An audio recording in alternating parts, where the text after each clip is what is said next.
first I just want to kind of get to know you. So tell me a little bit about like how long have you lived in Brevard? Where did you go to school um, up through college? Okay. Well, I actually moved to Brevard County when I was 5 years old. So my dad is a former L3 Harris engineer. So we moved from Philadelphia to Brevard County. I went to Kristen McAuliffe Elementary and Southwest Middle School. And then my dad got remarried, so we moved to the beach side, and I attended Holy Name of Jesus for a year with my siblings. And then from there, as much as I enjoyed the people that I met, I decided I wanted to go back to public school.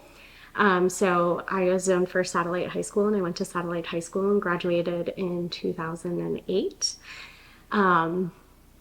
And I then went on to UCF eventually and got my English education degree from UCF. I interned at both West Shore and Eau Gallie. And then I became a teacher at Central Middle School in, I believe it was 2013. But while I was at Southwest, actually, I had the distinct privilege of having Dr. Mark Mullins as one of my administrators at the time, interestingly enough. So, Tell me a little bit more about the different schools you've gotten to teach at before you ended up and how you ended up at Satellite High. absolutely. So I started my educational career at Central Middle School. I was hired on by now Dr. Chad Kirk, who's now at Mel High, but I was hired as the ESOL English teacher. I was hired on after 6 day count, so I had a group of students, it 4 different sections, and then I would push in for 2. And then the following year, I was in a regular classroom. I had honors and regular students. And then from there, I decided I wanted to be a little bit closer to home. So there was an opportunity that was posted at Delora Middle School, which was very close to my home, which was in Indian Harbor Beach at the time. And we ended up, I ended up applying, and I prepared for that interview pretty tirelessly with Bobby Pruitt. So he, decided to hire me on there. It was at Delora Middle School that I got the privilege of helping to develop their pre-AP program, which then became the SALT program. So I was the first 8th grade teacher there. I got to work with a ton of incredible educators. So I got to work in vertical alignment with Joanna DePepe at Satellite High School. So she was actually my former teacher. So that was really pretty amazing. And like Suzanne Smith at Vieira High School. And I just really got to have these really incredible opportunities with these mentors, and I really was able to hone my skills as an educator. It was also there that I got to be a team leader. So I was the morale team leader. So I would plan various staff events and potlucks and things of that nature. And that actually was implemented, and a change that, Delora Middle School went through. They changed up that structure. In fact, it was James Raymer that changed up that structure. And so I got to work with him there, as well as Bobby Pruitt, and I just really enjoyed my time there. I also got to coach speech and debate there. And I had one of the only middle school teams in the county at the time. And it was a challenge and a privilege to get to watch those students compete against various high schools. And then eventually Bobby Pruitt moved over to Satellite High School. I had had my first child, so I went back into the classroom, and I was a new mom and a teacher. So I was pretty exhausted, but there was an opening at Satellite High School, and I was encouraged to apply for it. In fact, somebody reminded me that when I interviewed at Delora, I had said that it was always my goal to make it back to Satellite High School, and to teach at the school that really helped me develop my intellectual curiosity and my love of learning. So it was there I got to go back and teach at Satellite, and then eventually I was able to work my way into that AP Literature position, which was really incredible because it was my absolute favorite course at Satellite. And, it was at both of those schools that I got to, at Delora and Satellite, that I got to not only work with some of my former teachers, but I also got to teach their children, which is really incredible. And it is also the place where I've gotten to see my previous students become educators as well. So just this past year, I had a substitute teacher, and there was a sub right next to me that day, and she said, "Oh my gosh, you were my middle school teacher." And I looked over and was like, "Oh my gosh." And then she subbed in my classroom, and it was just like this crazy full circle moment. I've really been given the honor and privilege at that school and in that community to watch those students thrive and, achieve just the most incredible goals. So some of my former speech and debate students, they're now going into law school, which is just chills, just getting to see them be successful in those things. I mean, there's just nothing better than that. That's incredible. What year did you move over to Satellite? So I moved over to Satellite in August of 2018. So, yeah. During high school, there are moments that I think I look back on, and at the time, I don't think I recognized them as those moments. But in college, I decided initially I was pursuing nursing because I knew I just wanted to help people. That was always my goal, was to just work in community in some way and help and serve those around me. So the easiest answer was nursing. For some odd reason, I took an intro to education course, and from that moment on, I fell in love. And then, I was on the phone talking to my boyfriend, who is now my husband, and we kind of, talked about the same things, like, what is it about education that you love? Like, what brought you to this? And it was with him that I really got to figure out that, I really wanted to be an English teacher. And from that moment, I was able to go back and think about, my former educators at, Krista McAuliffe. So I had a teacher named Mr. Boggs and Miss Sutton and Mr. Sapunjif, like, that just deeply impacted me. I actually worked with one of my former teachers at Target when I worked there, Miss Sagan, and she, to this day, is an educator. And I remember her talking to me about soccer, which was one of my passions. And, of course, I remember each and every teacher I had at Satellite. And really just through that reflection, I just kind of realized that that was the thing that I wanted to do. In elementary school, I was a bit of a struggling reader. And I just remember picking up the book Number the Stars and falling in love with reading for the first time. And I think upon reflection, it was that moment combined with my fifth grade teacher, Mr. Boggs. He, for some reason, chose me to help out our new student who immigrated to Brevard County from Vietnam. She spoke no English. And he gave me the privilege of getting to sit with her and work one-on-one. And I just remember feeling so seen because it was a moment where I got this opportunity to help someone. And I think that the combination of that love of literature and the ability to help someone and figure something out, like, was just something that spoke deeply to my soul. And, I prayed about it, and I just knew that that was the right path for me.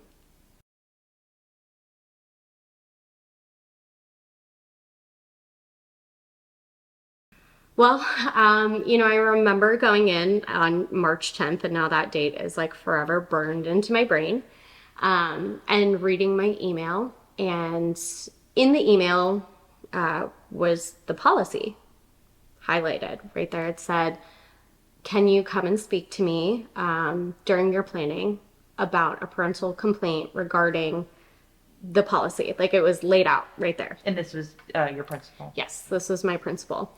And I thought to myself, gosh, like I couldn't even begin to imagine who the complaint came from. Because I just, yeah, it just didn't even occur to me. Like, I was like, oh my gosh, like it kind of hit me like a truck, like, gosh, like who could this even be about? So I have a really great relationship with my principal. And I think, you know, honestly, even to this day, I know that there is maybe this public perception that I don't respect or trust Miss Lundy, but frankly, like that's the opposite. Like I believe her to be an educator with integrity, with passion. And truly, it is my hope that she gets to continue to serve that community because she really is the right person for that job. And, you know, I believe that so wholeheartedly that, you know, I went in during open gate and I just inquired about who it was about. So we went into her office and that was when Miss Lundy showed me, you know, the policy. She said, well, you're aware of this policy. And to which I said, well, yeah, but, you know, of course that is publicly seen as this admission that of course I knew the policy. And that was really like my reminder that the policy existed because I've, you know, did we cover it? We covered it in the 23-24 school year. You know, at the beginning of the school year, the 24-25 school year, like maybe it was just that I was so intensely focused on my content, which, you know, if you talk to my colleagues, like that's kind of my MO. Like I just wanted to beat my scores. I wanted to ensure that my students were as successful as possible. So I really poured myself into that over policy, which obviously, like, of course, I wish I could go back and look at that. But so yeah, she highlighted that and then she showed me the student's name on the screen. And that was when I told her, gosh, like I've called this student this name since this time. And, you know, then Miss Lundy was obviously visibly shocked, clearly shocked. And it escalated really quickly from that moment. You know, it was like, you know, I tried to reiterate, like, gosh, like, I think there are a lot of teachers, unfortunately, that have probably broken policy, right? Since it was written in such a vague manner. I remember, you know, upon reflection the previous year, like, we couldn't even call Timothy Tim without the pre-approved forms. And that all came in the form of emails at the time. So we had emails and this running list. So it wasn't actually in focus. It was like this running list because it was my understanding that the district was still figuring that out. I don't really know because that wasn't my purview. I was just trying to ensure that I was, you know, doing the right thing. At the time, it was such a big explosive deal that, you know, we were all very careful at that point in time. So, you know, I told Miss Lindy, oh my gosh, I've called that student this name for however long. And she was like, I can't believe this. Then she inquired as to whether or not I spoke to the student about gender or sexuality or transitioning. And I was really taken aback by that question. And I immediately put up my hands and said, absolutely not. There is absolutely not. Never would I have those discussions with a student. Again, that question took me aback because I really I thought that this would be a moment for me to simply correct the error. And, you know, it was then that she told me that the parent was incredibly upset, that people were planning to go to the news over this. And of course, like, I just had this pit in my stomach that this was really, truly something far beyond what I had thought it was. You know, I thought, oh my gosh, I made this error. And it suddenly became this very explosive thing. And, you know, in truth, I think we both kind of reflect back to that meeting probably pretty regularly. I obviously don't want to speak for her, but, you know, I think it was for the both of us this recognition that, oh my gosh, like this is a big deal. You know, because I told her that I thought, you know, there were all sorts of people on campus that were likely violating that policy, albeit unintentionally. And she said, do you mean to tell me that there's a culture of this on campus? And I said, what do you mean by culture? And again, like that's not the culture of Satellite High School. Like we're really there trying to ensure that our students are as successful as possible. I know teachers who just spend countless hours dedicating their time to students unpaid, just to make sure their college essays are great or that they're prepared for their tests or, you know, that they get to be the sponsor of a particular club. So it was from that moment that I knew something pretty awful was just happening. And I was, you know, we sat there in silence and then I said, you know, well now I need to go. The bell rang. I need to go teach, you know, this mental health lesson about consent to my first period. And we were very quiet. I think we were just this moment of solemnity, like we didn't know what to say. So I got up and I taught. It was then a couple of days later that maybe not even, I know that from that moment, during my planning, I spoke to our building rep, our BFT building rep, Christine Staniak, our media specialist about it. And, you know, I informed her and she, you know, obviously gave me, you know, numbers to call to make sure, because I am a union member. So I called the union and, you know, of course, I think, without the full understanding of the way in which our meeting went, you know, the expectation was that this would be nothing more than a summary of conference.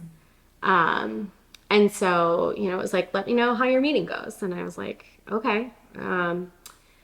Then I don't remember how many days later, or if it was the very next day, I got a letter.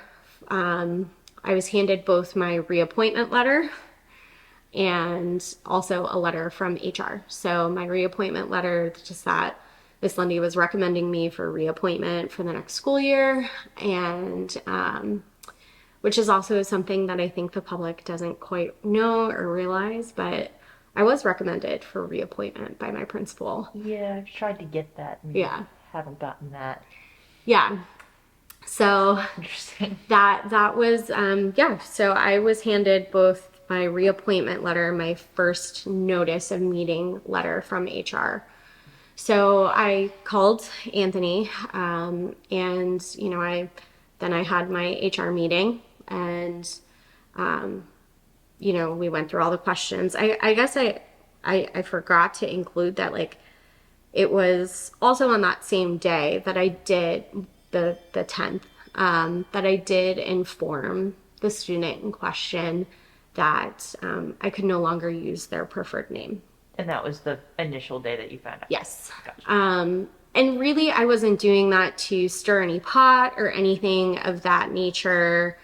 You know, that was just, I just wanted to ensure that that student understood that, you know, the nature of, you know, the way I referred to them, like I could no longer do what I was doing. You know, I wasn't really given guidance by anyone, so I just performed the corrective action on my own, which I think, you know, I don't really know that then seemed to become an issue. So I went into my HR meeting. They asked me about all of this. I did ask them, you know, because one of my colleagues informed me that, you know, I was like, gosh, like this thing is happening, right? I told one of my very close, trusted colleagues who I collaborate with regularly. She told me that, or actually she asked me, well, don't you have the nicknames in parentheses on Focus? To which I said, no, I don't know what you mean. And she showed me. I asked a couple of other teachers. They had no idea that that was even a setting or a thing. So fast forward to that HR meeting, I was asked kind of about all of this that I just explained to you. And then I did actually inquire about that. I brought that up in my HR meeting. I said, I just have a question because I don't seem to have these names in focus the way my colleague does. And I was told that I needed to consult with my IT department about that. And I was also told that, despite there being a lack of discussion surrounding the policy at the beginning of this school or the previous school year, that I was, quote, well enough aware of the policy, which again took me aback. But I was just trying to keep my head down and just teach. Like I was just trying to teach and trying to do the job of education. I was a 10th grade English teacher, so my students have to pass the 10th grade ELA FAST as a graduation requirement. Of course, we want them to make learning gains. And even beyond that, I had the immense task of ensuring that a number of my students got college credit for AP Literature. So there were quite a few that didn't pass their AP Lang exam, so this would have taken that place. So I wanted to ensure that they got that opportunity. So I just tried to focus on that. I mean, it was tough, but I focused on that. So anyway, that was right around spring break, the week before spring break. So then from there, of course they questioned students about it from my understanding. And from there, that's when things became a big deal. But anyway, I digress. I know I literally was right here at this table in my parents' house, because I had to grade some papers before I felt like I could enjoy my spring break. I wanted to complete that task. So I did that, and then I sat and I did a puzzle to try to relax and let go, and just feel okay. And I was like, you know what? We're good. I was assured that they didn't take my badge or my keys, so clearly I was not a danger to students. And I just kind of moved on. And then that Friday, so the first day of spring break, I got a phone call from HR, and they asked me they said, well, we have some follow-up questions. And I said, okay. And they said, well, we'd like to record your answers. To which I said, no, thank you. I wanted to consult with HR, or not with HR, with my BFT representative, sorry. So I called Anthony, and, we set up the meeting, because they were like, well, if you don't answer the questions now, you'll have to come back, in for another meeting, which I said, that's perfectly fine. So I went back into my HR meeting. They inquired about, my discussion with that student again. So I just told them, I told the student that I could no longer refer to them by their preferred name. They asked if the student seemed upset, and I said, the student seemed confused and a bit taken aback by it.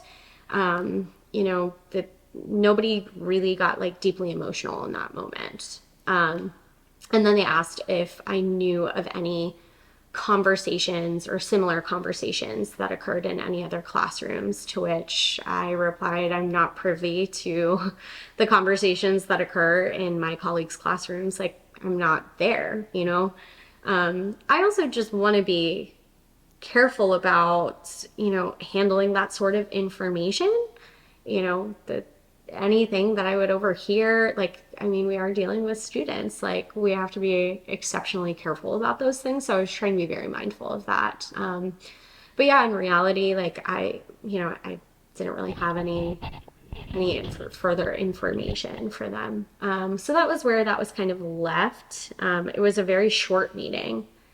And then from there, I waited and waited and waited. And then I got an email from a woman named Linda Neville, who's Ryan Dufresne, the chief HR officer's, I believe, his executive assistant. An exceptionally kind woman. She seems pleasant. So, I don't know. But anyway, I got an email about having to have yet another meeting, and I was like, gosh. So I called Anthony, my BFT representative, yet again. And he said to me, gosh, like if this is what they're doing to you, like I feel really bad for your students. And that made me feel really anxious. So he called Mr. Dufresne, and then he called me back and he said he wanted to inquire about what was going on. And he said, well, this is just the judgment meeting. They're just going to tell you what your punishment is. And I said, okay. And I believe that was April 1st, was the date. So I took that day off of work and I went into my meeting, my HR meeting, and actually as a Christian, I was reading my devotional, which is My Utmost for His Highest by Oswald Chambers, and there's this little bit at the end, and it said, Jesus can afford to be misunderstood, but we cannot, and our greatest weakness is that we seek to vindicate ourselves. And I remember just feeling like this like nasty pit in my stomach, like this isn't over. Like at each and every turn, like I felt internally that there was something more. And I went into that meeting, and I was handed the letter of reprimand with some very harsh language that really took me aback. So I remember reading the word groomer or grooming. Teachers were grooming the student, and it made me emotional. I felt pretty sick. I had the unfortunate experience of working with a teacher at Satellite High School who also happened to be my former teacher. That was especially traumatizing, and walked through that with students. And that was a really, really difficult time in my educational career, personal life, just a really tough time. So reading that word just made me feel really sick. And I felt like, gosh, like that's not what this is at all. And now, of course, like as an English teacher too, it makes me sick knowing that the utilization of that word diminishes the impact for victims of teachers who have groomed students. Like that's like it just felt so unethical and inappropriate to use that word. So that was all hitting me kind of at once, and I was crying at the table. And Mr. Dufresne went back to his desk and he brought back a manila folder and he handed me my letter of non-renewal from the superintendent. And I was just shocked. I was confused. So, I took that full day just knowing I would need to process. And I actually came back here to my parents' house to do another puzzle to kind of, just process and to work through everything. And, it was then that I talked to my dad and my parents and I was like, gosh, like, what do I do? And I wasn't sure what to do.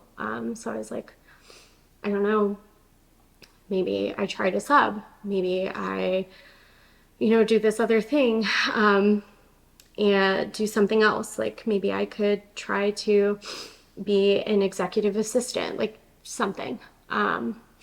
And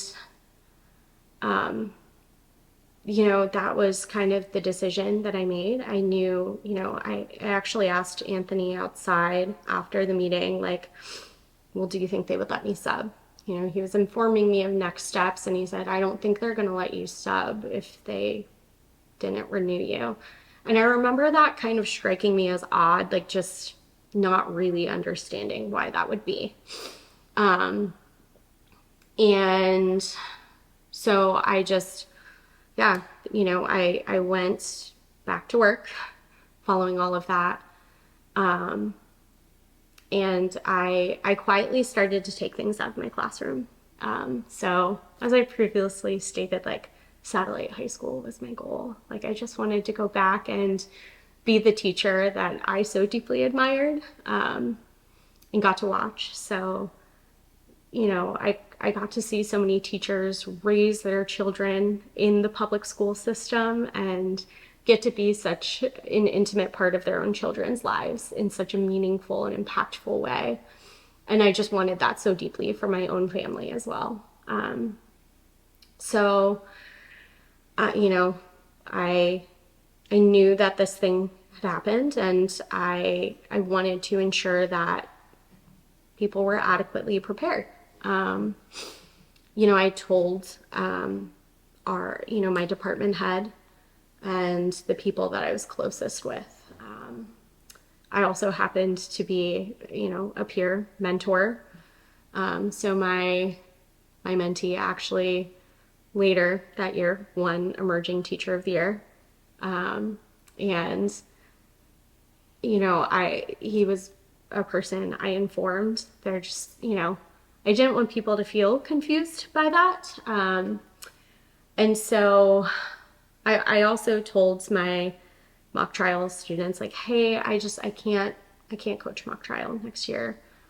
And my beta club kids, like, I can't sponsor beta club. And we've had difficulty getting teachers to sponsor things. So I was really concerned. A couple of teachers had turned down mock trial before I took it on the previous year. Beta club was let go of by somebody, and then, they asked me to take it on, and to which I said sure. So I was concerned for those students and what would happen to their clubs, the things that they began to develop on their own. And from there, the students, or at least one of the students that was questioned, I know informed some of those mock trial kids what was going on. You know, the students are incredibly perceptive. They're the smartest kids in the county.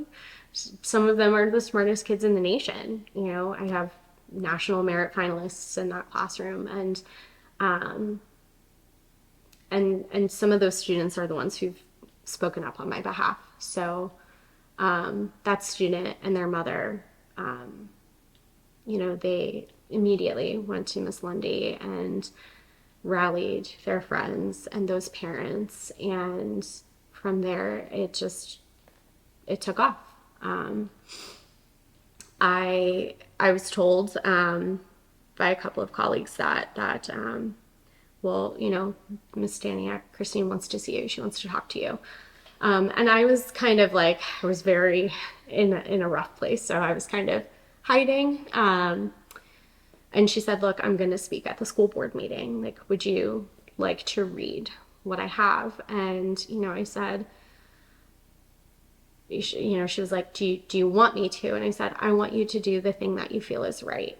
But I don't want to read your speech. Not because I wasn't grateful. I just knew I needed to maintain professionalism and distance. And I was just in a place of deep anxiety. So I wanted to ensure that I handled everything as professionally and delicately as possible. And then I got a phone call that said, look, there are students and people that are speaking out, like, do you even want this? And, I replied that, as an educator, it is never my wish to quell somebody's voice. Like, that's the exact opposite of what I wish to happen. And far be it from me to tell someone not to speak out about something that they believe deeply matters to them. And from there, that's just, it just seemed to explode. Of course, as you know, I was immediately hammered with interview requests. I remember sitting in my neighbor's garage. So he's actually, my neighbor is an ex-Secret Service agent, and lovely human, awesome human. And I was just overwhelmed. I remember I'd walk in my neighborhood, and I was standing there, and I remember getting a call from Washington, D.C. and seeing that on my phone and being like, oh my God, like I don't even know. And I don't even know. And that was when the Washington Post like ran a story about it. And just kind of seeing that, but then immediately knowing like I couldn't take it in.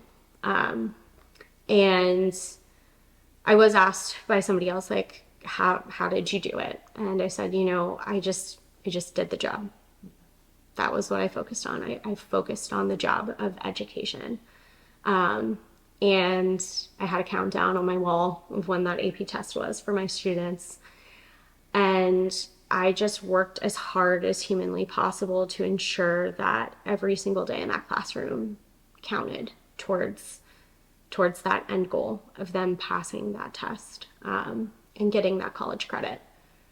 And so that just became my focus and my driver for the rest of the school year. I came in and I focused on curriculum. I just decided to continue to do the job that I was hired to do in the way that I was hired to do it.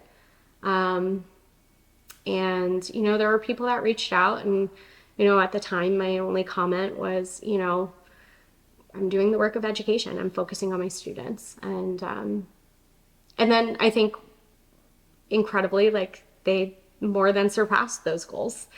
From the previous year, those test scores increased. I got to see students admitted to Cornell. I got to see students admitted to their dream schools. And so I just tried to hold on to those really positive moments. And yeah, and then I knew ultimately like I had the battle with the state. So I worked very closely with my attorney, Mark Walensky, who is phenomenal, and such a godsend and just such a wonderful human. And I know he worked tirelessly on my behalf. And really, frankly, like in my view, on behalf of every educator in Brevard County and in the state of Florida. And he reached a settlement deal with the now former Commissioner of Education. And, I knew that, and I knew that we were on the docket for July 30th. So I just held on to that. And I thought, I know 6-day count exists. I know that I can try to find a school close to me that works well for my family. And so after that July 30th date, that July 30th date, I should say rather, that the news that the settlement was accepted, despite the attempts of the commissioner to withdraw the offer, I was kind of immediately bombarded with information, like, well, first congratulations messages, but also my colleague reached out and said, hey, you should apply. So I applied. And yeah, Satellite just happened to be the school closest to me, obviously. And I told someone, look, I'm not opposed to going back and teaching middle school. I taught at Delora. I said that, these are schools that are close to me. So it was something that offered a work-life balance, which is something that kind of feels almost non-existent as a teacher, to be honest. But after you have, taught for so many years, you get better at it. I've heard somebody say that teaching doesn't get easier, but you get better at the job. And I do believe that to be very true. So I just knew that I didn't want to continuously sacrifice my family for the sake of this job. So I said, look, I'm going to apply for this job.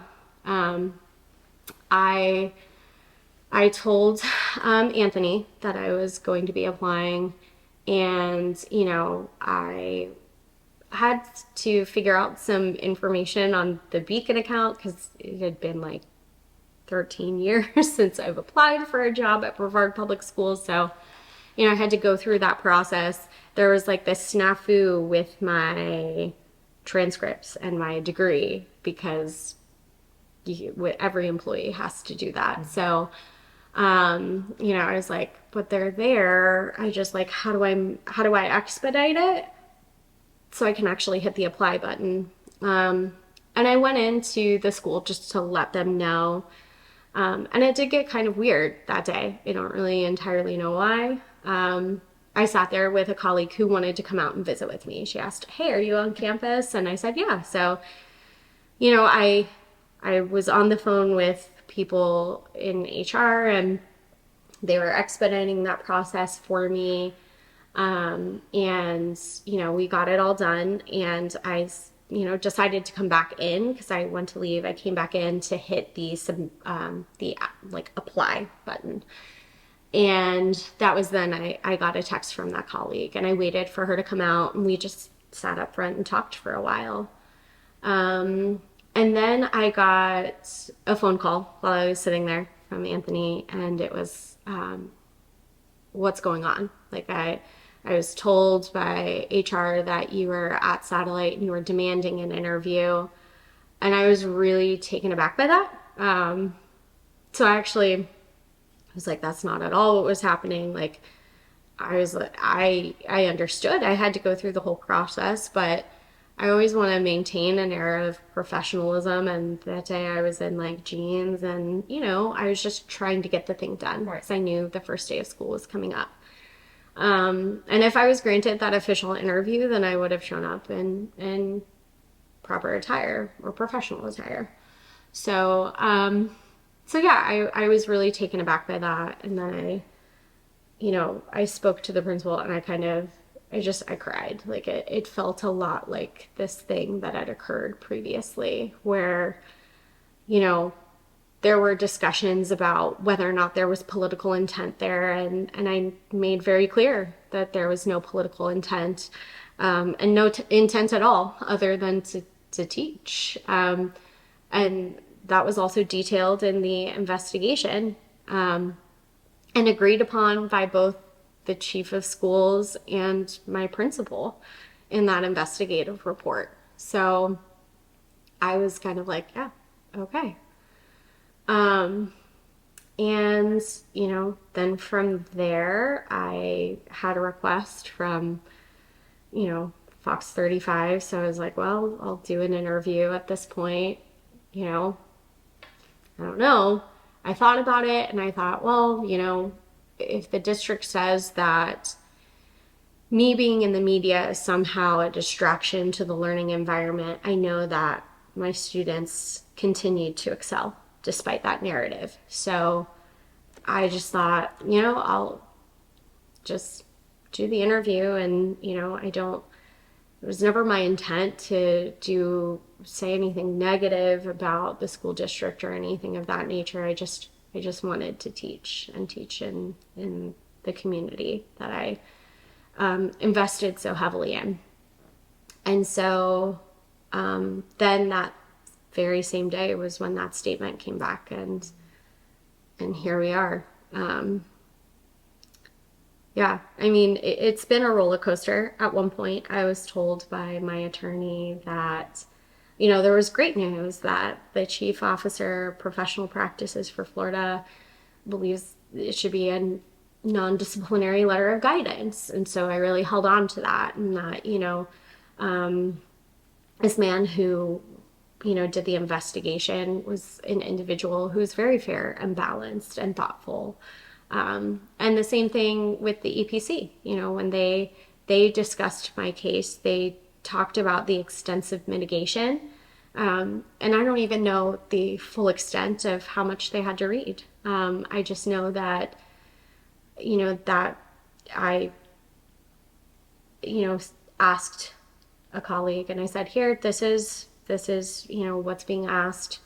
And, it was put out there, and it just seemed to spread to whomever. And yeah, that's just kind of the way it's all gone about. I've tried to keep myself in an air of professionalism and distance, but of course, again, like, it's never my wish to quell somebody's voice. Like, so yeah, but now here I am, and I figure at this point, like, I just want to ensure that for all Brevard Public Schools teachers, that due process is upheld, that there's the ability to trust our leadership as teachers, to ensure that they have credibility.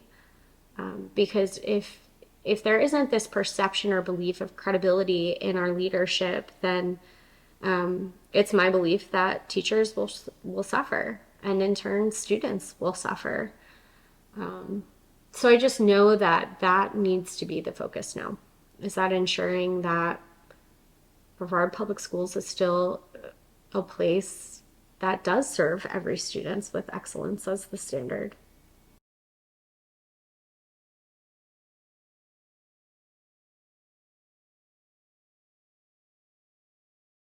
For me, all I had were student like legal names, Okay. right? And I did figure out after poking around that I was like technically out of compliance with some other students as well. That would be deemed not preferred names, but nicknames. So Timothy to Tim, Yeah. something of that nature. And I had also discovered too that there were students that would also write a nickname that maybe I didn't even utilize on papers, but I knew who it was, so I accepted it just because I'm just trying to teach and get through the 120 essays that I have within a timely manner. Right. So I did discover those discrepancies again, like that. I mean, according to the language of the policy, that's the language of the policy. So, yeah, I wasn't only out of compliance with that student, I was out of compliance with a number of students. And that was really what gave me pause in thinking that there were likely other educators that were out of compliance as well, albeit unintentionally. Nobody is intentionally trying to subvert parent rights. That's not our goal as educators. I haven't met a single educator in my 12 years of professional practice that was their goal, to somehow indoctrinate or radicalize a student. The reality is we're just trying to help develop successful, independent, critical thinkers for the future of America. So. And then just to clarify, with the ones who, and maybe you didn't Oh, have it, with the ones who did have forms filled out, yes. how did those show up? So that's actually an interesting question Okay. because, again, I had to click to find those preferred or nicknames. It was like maybe 4 or 5 clicks to find that information. Okay. However, there was a point in time, and I believe it occurred right after the student walkout. It was roughly in that time frame. I have an email, but there was a teacher. I think this was maybe right before. There was a teacher at Satellite that figured out how to change the preferences on Focus, or the settings rather, where it showed the student's legal name and then the nickname in parentheses. Okay. And then from there, she sent that out to everybody. And so, of course, I immediately changed my settings to that. But then I believe it was about the time of the student walkout. It was just following that it changed district wide. So I was told that it changed even at schools like Odyssey Charter. I know someone who teaches there. I mean, I have a number of teacher friends throughout the county. And that was noted that the settings were changed for everybody district wide, to the legal name with the nickname, approved nicknames in parentheses. So it went from having to click through multiple things to just popping up. Yes. Okay. And for some reason, I mean, truly, I asked my colleague this. I was like, how come yours looks different than mine? And she really had absolutely no clue how that was. I really don't know the case with each and every single educator, because it could be that, there was some setting that they messed with or something that they clicked.